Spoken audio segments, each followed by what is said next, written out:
A 44-year-old G2P1 female at 38 weeks gestation presents to Ogden Regional Labor and Delivery with painless vaginal bleeding, and she's going into labor. Fortunately, they have Dr. Scott Swift working that night as a laborist. She begins to have massive hemorrhaging, and the diagnosis of placenta accreta is made. Now, this was not caught because the patient failed to come in for her prenatal care with her obstetrician. What would you do in this scenario? We're going to discuss many of the factors that influence maternal mortality rates today with Scott Swift.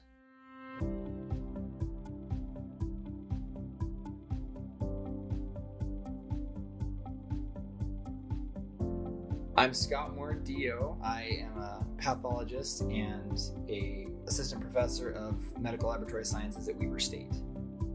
And I'm Mark Johnson, family medicine physician in Layton, Utah, and board member of the Ogden Surgical Medical Society. Welcome to the Ogden Surgical Medical Society podcast. Today, we are interviewing Dr. Scott Swift, who's a laborist at Ogden Regional. Scott attended Utah State University and graduated in 1972. He then did his internship at Providence Hospital in Detroit, Michigan, and followed by an OBGYN residency at the University of Utah. Scott, it's interesting speaking to an OBGYN, and you think about pregnant patients, but my big question with you being a laborist is about maternal mortality, and that's what we're going to talk about today.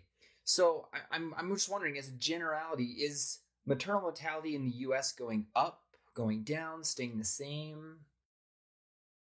Well, when I was in Detroit, our first grand rounds was, what do you do with the mother who's been shot in the spleen? I said, well, that's interesting. And so the next week is, what do you do with the mother was shot in the bullets in the baby? And then the next week was, what do you do with the mother who got shot in the hip? So it depends on where you're living, but the maternal mortality rate in the United States has gone up 25% over the last 10 years. How is it in Utah and the world? And what about right here in Ogden for us at home? Well, when you're in Detroit, it's kind of interesting. You do practice medicine in a third world country. And so you get an idea of what it's like in the world. The world, actually, maternal mortality rate has dropped about 40% over the last 20 years.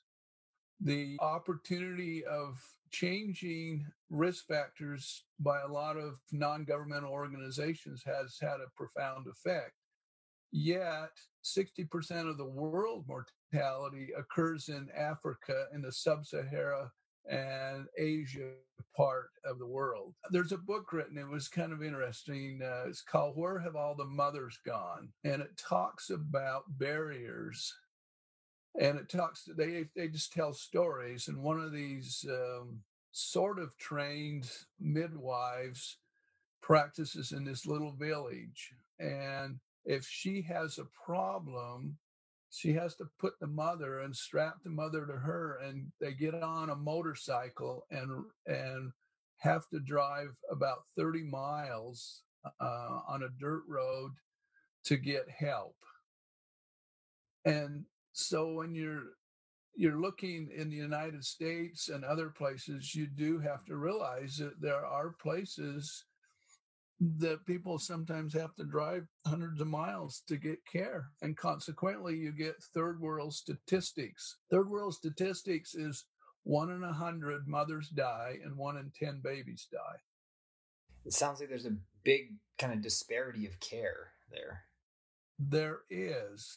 And we're seeing that in the United States, and it's divided across the board from rural settings that have no people that will practice there. Texas had a real problem with it.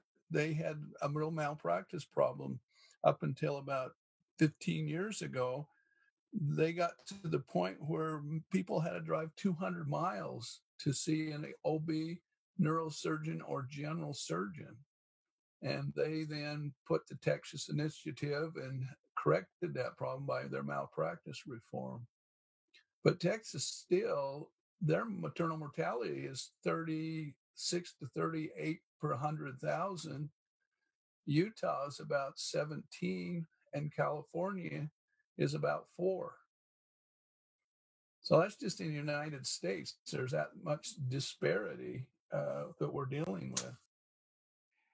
So, Dr. Swift, we were wondering what are kind of the top 5 causes of maternal mortality. And I imagine maybe that top 5 varies, from maybe region to region, even in the United States, and especially, worldwide, it may be different. But give us a sense of what are the top causes of maternal mortality in those different places.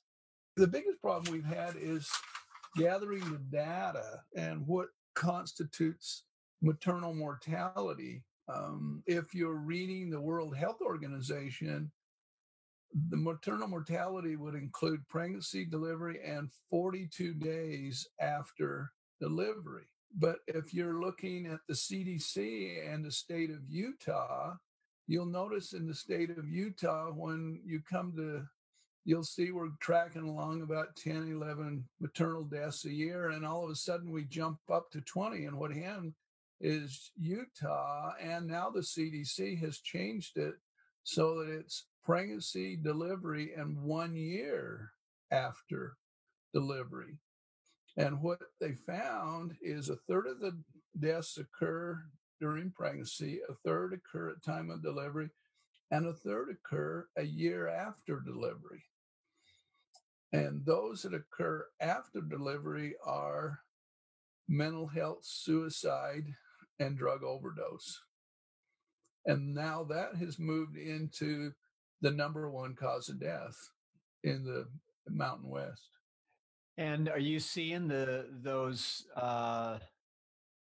similar demographics with Utah compared to the rest of the nation, or are there differences there as far as causes of maternal mortality?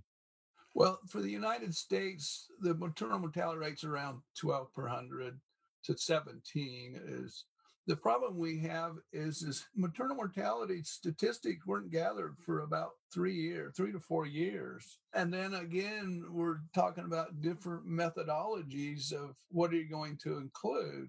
Our maternal mortality is less than the national average, but it does encompass those 3 areas. The cause of death in those 3 areas is different. The cause of death is cardiovascular stroke in the 1/3 during pregnancy. During delivery, it's hemorrhage, cardiovascular, and amniotic fluid embolus. And 1 week after delivery, it's hemorrhage, preeclampsia, and infection. And then from a week out, then you get the suicide and the drug overdose. Did you mention pulmonary embolism? Is that, you see that mostly postpartum, or you're also seeing that as a top cause antepartum? Well, they kind of loosely put that under cardiovascular / embolization. Yeah. So it's sometimes hard to tease that one out. So yeah, that's in that mix. So, Dr. Swift, I wanted to kind of get to a timely topic here, as there are some racial tensions here in America.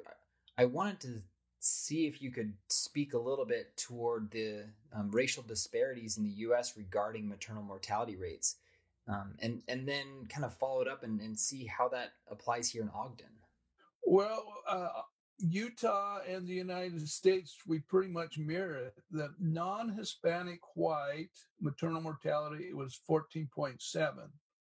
Non-Hispanic Black is 37.1. And Hispanic was 11.8.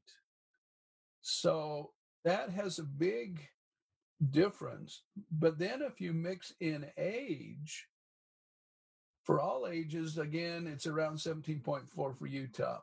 Under 25, it's 10 per 100,000. 25 to 39, it's 16. But 40 and over, it's 81. So it's 7.7 times more dangerous than a 25-year-old. So what you have is you mix in race and age, and it can be quite lethal.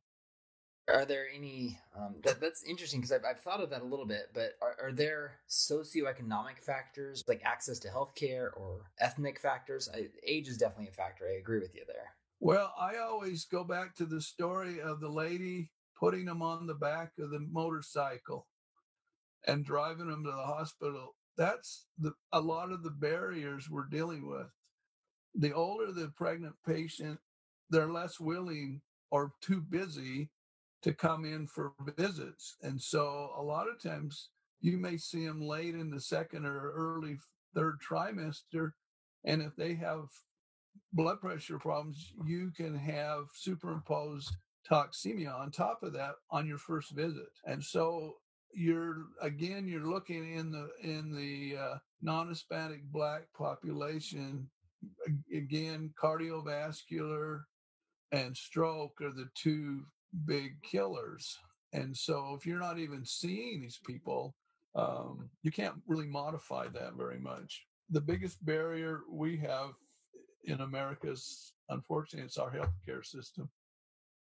With COVID-19, we're looking at 40 million people lost their insurance who joined with the other 20 plus million who didn't have insurance. We're almost getting up to a third. So yes, now you put a whole nother barrier there for people to get health care. And the sad part is these maternal mortality, 60% of them are preventable. Dr. Swift, on that, so if I hear you right, there's a lot of confounding factors on this. You mentioned age. Dr. Moore mentioned socioeconomic differences. I think you mentioned that cardiovascular disease might be higher rates in Black population. And I guess that is also a factor. But if I hear you right, access to healthcare, do you see that as maybe the biggest difference between ethnic groups? I see that these are barriers. Like I said, it's like the lady on the motorcycle. A lot of these people have trouble even navigating the healthcare system, even if they're in it. And so, yes, we put up a lot of barriers. I mean, you have free medical clinics, but nobody provides prenatal care in those medical clinics. Medicaid does reach down. All you need is a positive pregnancy test to qualify for it, but then you have to find a provider to take it. So, nice thing about Ogden is we do have Midtown, which is sort of a safety net that a lot of people can get into, and there's a lot of support there. You have an OB that goes down there. You have access to maternal fetal medicine. I think it's interesting. I look back when I started medical school. When I was a senior, I did a rotation, and there was no newborn ICU. The nursery, any preemie, was just put at the back of the nursery. And if it was alive the next day, then you did supportive care.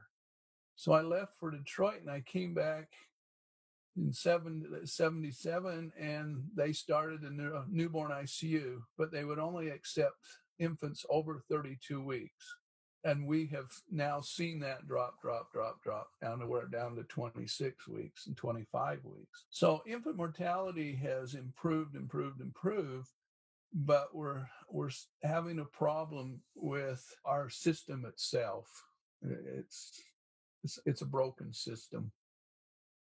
Switching gears a little bit, tell us what your insight is about maternal prescription medication. I would assume you see more patients now, young pregnant women who are on medications of all different kinds than maybe you used to see.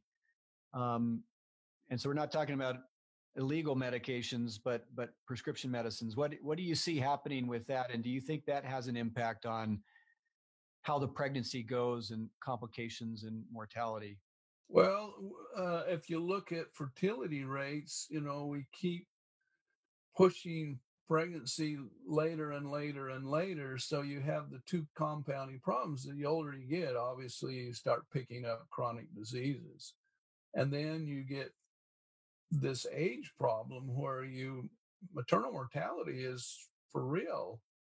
when I was in Detroit, we did obstetrical care for a methadone clinic. So we did 20 a month with polypharmacy all the time. So you really didn't know what they were doing. And now I'm seeing that here in Ogden. The big thing on the street right now is you can take methamphetamine and put yourself into labor. And so we get some really interesting people that show up hiring a kite on methamphetamine. And you really have a difficult time because, they're not in a frame of mind that's extremely helpful. They're rather combative. And it's very difficult to deal with their pain needs because they just really don't respond to anything when they're on this methamphetamine high. It has been interesting. A lot of the hospitals now are just doing routine drug screens on everybody. And it's been rather eye-opening to see how many people, how many pregnant people are on street drugs. And we do get a lot more, like I said, chronic diseases that we probably when I first started, a diabetic that didn't have her family and was done before 30, you would very, gingerly tell them that maybe we ought to call it a day. But we get diabetics into their 30s and beyond, and which makes for a compounding problem. You got a chronic disease and you got age-related problems. Well, Scott, thank you for leading into that, my next question, so well. We've talked kind of about illicit drugs, but is that having an adverse effect on the maternal mortality rate here? Well, that's a great question. I remember not that long ago, we had somebody come, and as a laborist, you have to, whoever comes through the door, you have to take care of. And lady came in and she was bleeding and a lot of pain. And we were scrambling to try to figure out, we asked her if she'd been on anything and she denied it. And, the dilemma occurred is, what were you dealing with here? You can't really do conduction anesthesia, epidurals or spinals if her platelet count's affected. And so it's hazardous if she's hiring a kite on something for vomiting for general anesthesia.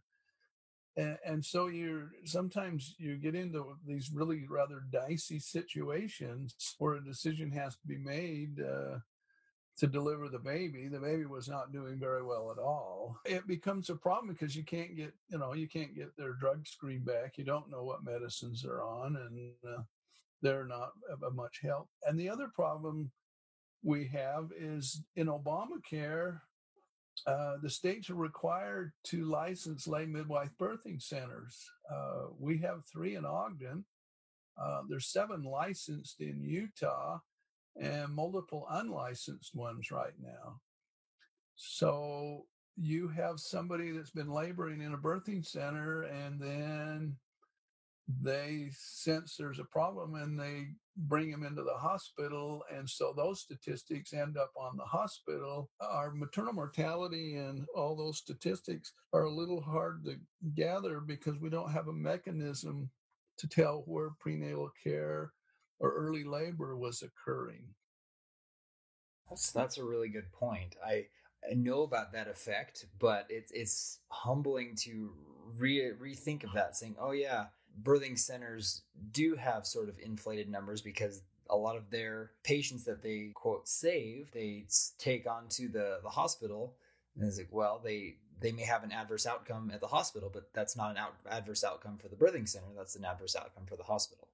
Well, it's actually, their numbers are quite small. Usually transfers are around 6 to 7%. This is in the newspaper, so I can talk about it, but they had a birthing center in Cedar City, and the lay midwife there, it was a set of twins. They were 32 weeks in that neighborhood, and she decided to encourage the mother to deliver in her birthing center. So she delivered the first one, didn't have any resuscitation equipment, and the baby died.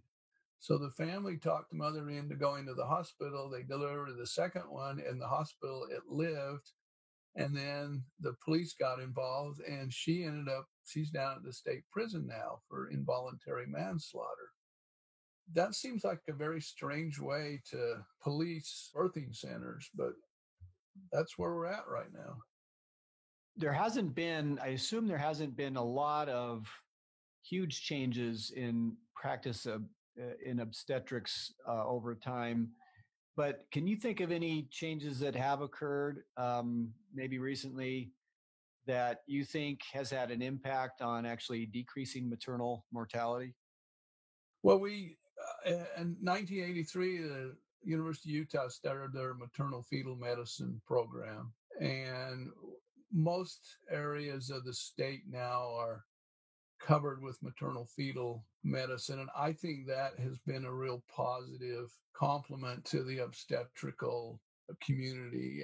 They're accessible by all providers. I think it's been a real boom, and I think it really has had an effect upon our maternal mortality. I think it's kind of interesting. If you look at California, the legislature got involved and said we're tired of seeing pregnant women die bleeding to death. And so back in the late 80s, David LaGrue was over the California Maternal Quality Care Collaboration. And if you go on a labor and delivery unit now, they have hemorrhage cards. So everything that is available for you, or if your hospital doesn't have them, you can access information off of that website. But he also found an association between C-sections and placenta accreta, where the placenta grows into the wall or even into the abdominal area. He was a real force to let's do C-section for the right reasons, and let's not do more than we have to because it has an adverse effect down the road. And so, yeah, we've got some situations that are going on. I think the states are kind of laboratories of experimentation. And so it really does look that there are, Utah has adopted those. Most of the two hospitals I'm at both have hemorrhage crash cards now, and there is usually a discussion on C-sections if it was appropriately done for the appropriate reasons. A lot of the statistics for the providers are provided to them, and they have a sort of what the average C-section rate is in the hospital, and if you're an outlier. And I think things are being collected. Utah has it's one of 9 states that are in the maternal mortality review committees, and they do publish those findings. They just barely published it in January, and a lot of the stuff that I am quoting is coming from there. There was an online report a year ago about this very thing by Tori Metz. She's a maternal fetal at the U. You can pull it up and walk through it, and it just talks about the very things that we're talking about right now. So I think what happens is we're starting to become aware that we could do a better job. In the 1990s, our maternal mortality rate was around 11 and 12, and now we're up to 17. And the question is if 60% of those mortalities are preventable, maybe we should do what we can to deal with what we have.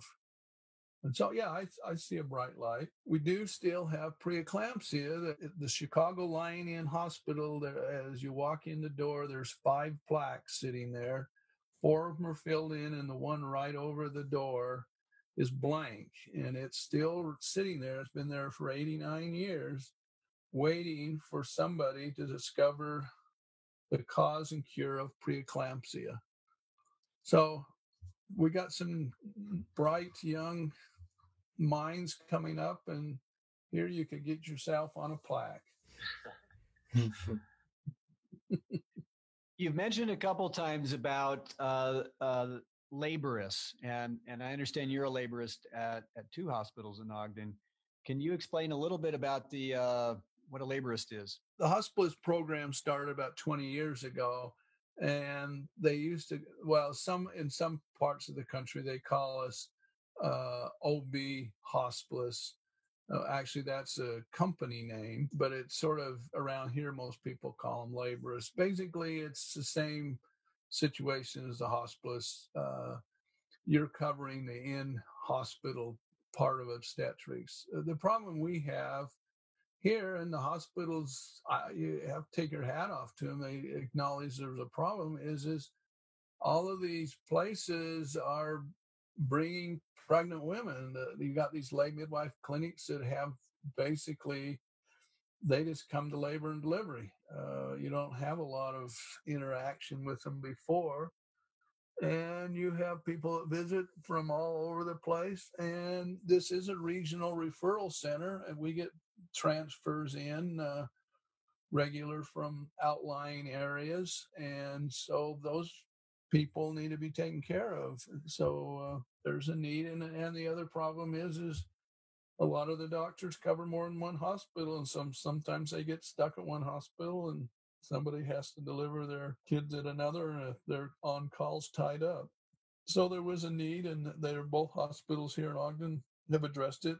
Davis just started a program, and Layton is putting theirs back together again. Do you think that having a laborist in the hospital decreases the chance of maternal mortality, or does it have any effect on it?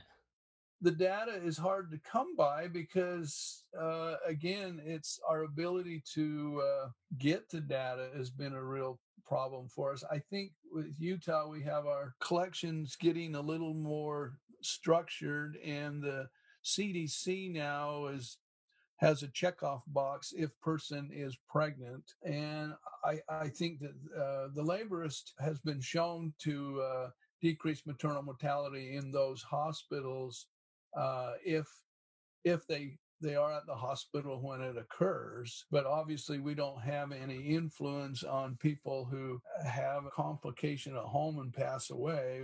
There's no way we can affect that outcome. So we're still dealing with these barriers that people have to deal with. It was interesting. There was a fellow who came to Ogden Region about 2-3 months ago. He's T.R. Reed. He wrote a book called Healing of America. And he did that about 15 years ago. And about 4 or 5 years ago, PBS Frontline decided to fly him all over the United States. And it's called Sick Around the World.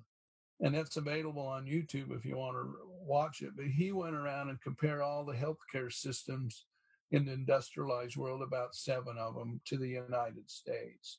And he asked 3 questions. 1, is everybody included? 2, is it affordable? 3, does it bankrupt you? Unfortunately, the U.S.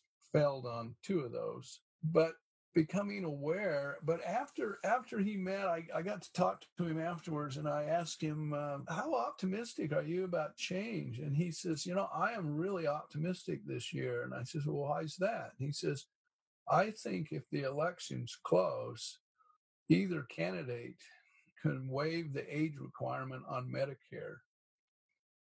So that would cause some sweeping changes if that comes down to the wire. And so it would be an opt-in on Medicare, which would then take away the barrier to health care. So you mentioned about, primary OB providers and the laborists and the perinatologists who are with maternal fetal medicine. Do you see those 3 groups working together well in coordination? Do you see a lot of co-managing of patients? And do you see that system working well? I think it works well in a urban area. Where the breakdown occurs is when you get to a smaller hospital that doesn't have the number of deliveries that would be able to support these supporting factors: maternal fetal medicine, laborist, etc. I think the COVID has brought some things into perspective, that you can provide those services without actually having a face-to-face encounter. You look at the OBs today, and what they did is they converted a lot of their visits to online. On their first visit, they do their blood work. They have them give them prescription for blood pressure cuff. they have them do a lot of this stuff, and that way it cuts down on the face-to-face and potential encounter with the coronavirus. After we get done with corona, the new now will probably have a mixture of that. And by doing that, you can then extend your services. I was in the Utah Medical Association library, and I thought, well, I think I'll read the first journal that's in the library. And the first journal that's Utah Medical Association published, it was the journal that talked about health insurance. And it was an ennobling article. It talked about the need for health insurance, and the need for health insurance would extend the arm of services that could be provided. Because statistically, 20% of people eat up 80% of your healthcare budget, but it's a different group of people each year. And so that's how health insurance was marketed to the providers originally. Unfortunately, American Medical Association started Blue Cross Blue Shield, but it broke off, and then it became an entity unto itself with no oversight. So we have this really interesting healthcare system that evolved out of World War II when they froze the wages, and the only benefit they could give is health insurance. And so that's how corporations got involved in health insurance, trying to lure labor from one person to another. They could give them a better health insurance policy. So I think you remember Dr. McKenzie from Canada. He says, this is the strangest way to take care of people. The very time you get injured, you lose your insurance when you need it the most.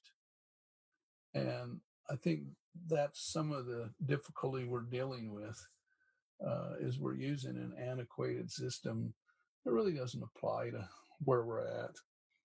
And I think our statistics, and maternal mortality, we're number 47 in the world. We're tied with Cuba and Zimbabwe.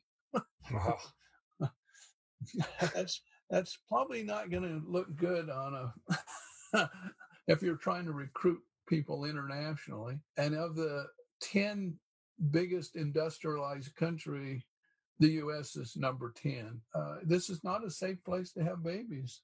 Let's talk a little bit about some evidence for the maternal mortality then. As a first world country, even though we are ranked among the third world countries almost, what kind of evidence is there for, electronic fetal monitoring or ultrasound impact, or even prenatal care? What evidence is there for it? Well, you have to go back. I used to do a lot of humanitarian trips, Central and South America. When you go there, we would go out in the bush, and I would, teach healthcare workers. And you'd sit and ask questions, and you would have a healthcare worker who'd raise their hand and they'd say, well, what sign do you have just before the mother dies of bleeding? And so that person sat next to somebody that bled to death. And so when you're there, you look at the 3 leading causes of death, and which is hemorrhage, toxemia, and infection. Really, it's very difficult because it's 1 in 100 for the mothers and 1 in 10 for the babies. And if you look in the 1900s, it was 1 in 100 all over the world. Actually, we had 1980s, 1990s, we were in Utah about 11 per 100,000. And we have, over the last 10, 15 years, we're creeping up. We have these barriers that have been created, and we haven't faced the facts that we need to eliminate a lot of those barriers, because we do have the services available and there's capacity in the system to take care of these people.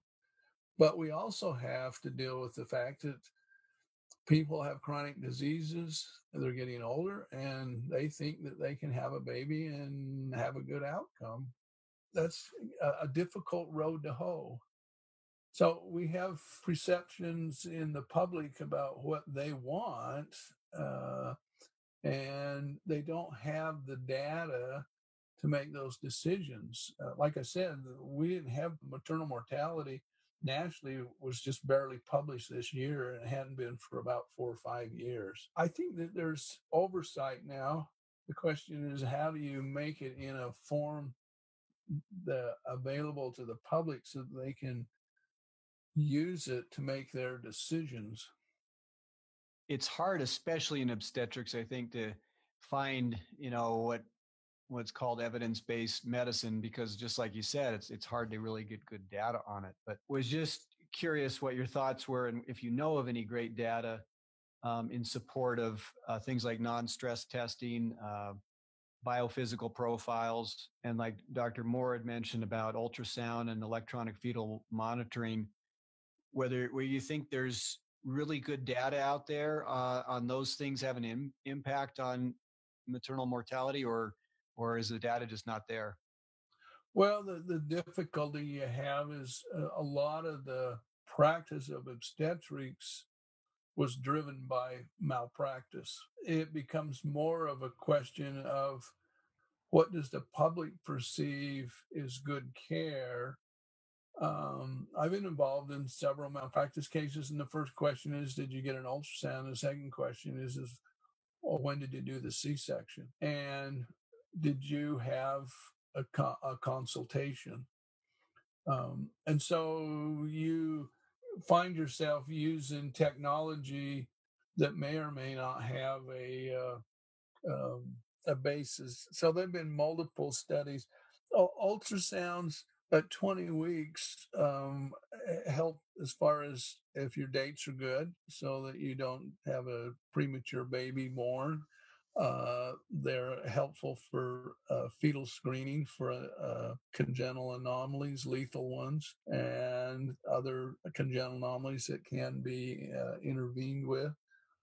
Fetal monitoring has been around for years and years and years. A lot of the problem we have is nobody's going to do a double-blind study in this legal environment. And so a lot of the things are kind of we're stuck with for this perceivable future. How about OB anesthesia? Has there been much that has changed in over your career that you've seen for the better as far as anesthesia goes? When I first came to town, the year before I came, we had 2 anesthetic deaths in mothers.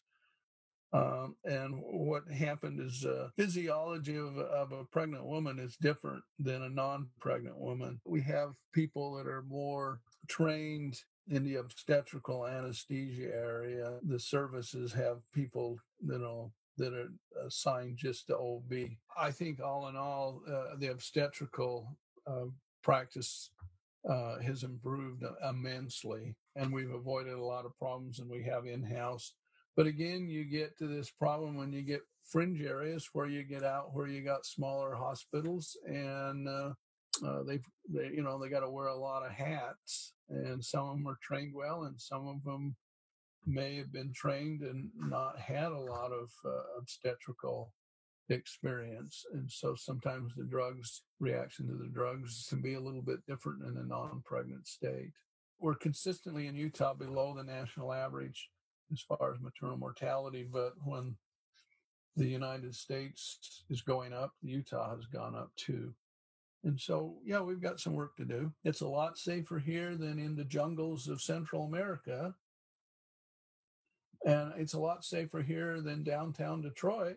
We've talked a lot about many pregnant women in the U.S. may have barriers to access for pregnancy service. I think it would be wise for us to talk for our audience about some of the options that patients have without insurance here in Ogden.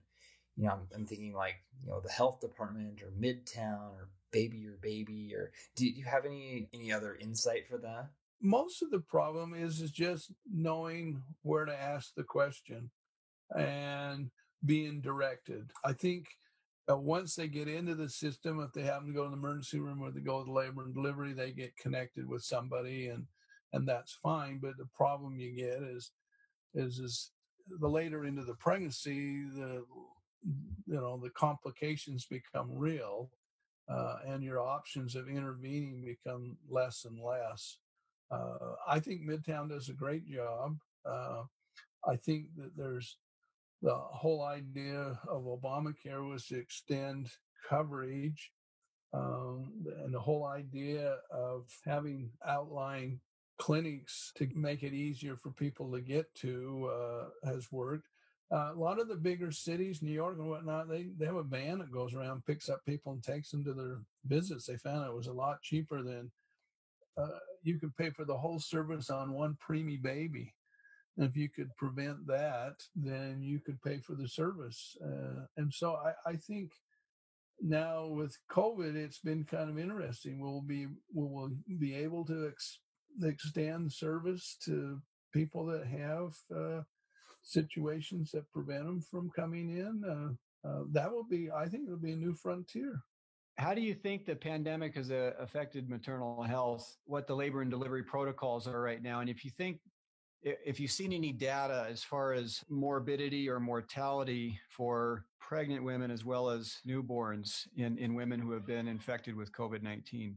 Well, there's been very little. Obviously, the high-risk group is the over 65 with chronic disease. It was interesting. The CDC early on said not to use steroids in people in the early stages of COVID. And then I don't know if you saw the report out of Oxford, England. They just reported on dexamethasone that you would use that later in the inflammatory stage, and it reduced ventilator deaths by 30% and support deaths by 20%. So it was a timing of the steroids. Well, we use steroids in mothers to premature labor. And so it was a soft guideline not to use it in the suspected.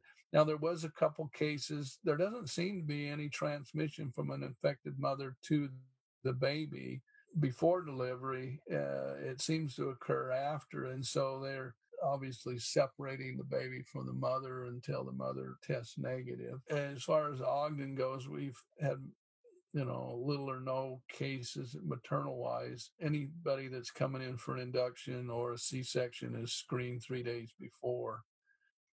We had one that had a positive. She came in labor. They screened her, and she was negative, and she delivered. But it doesn't seem to transmit to the baby. It has been interesting because they have a PEDS unit at Ogden Regional, and it has been empty this whole winter, and it usually gets filled up with RSV. So there has been a little benefit from everybody going around with masks on and not getting in big groups. HSV, the respiratory syncytial virus seems to have been avoided this year. That's awesome. Dr. Bohr, thanks for great questions. And Dr. Swift, thanks for answering all the questions and for your insight into maternal health and maternal mortality, and especially for your expertise and experience in taking care of pregnant women, and for your service you've done in this in Ogden and the community for many, many years, and it's really appreciated. So thanks for your help and your insight and spending some time with us today. Well, you guys would make anybody look good. Appreciate you. Thanks. Thank you, Scott.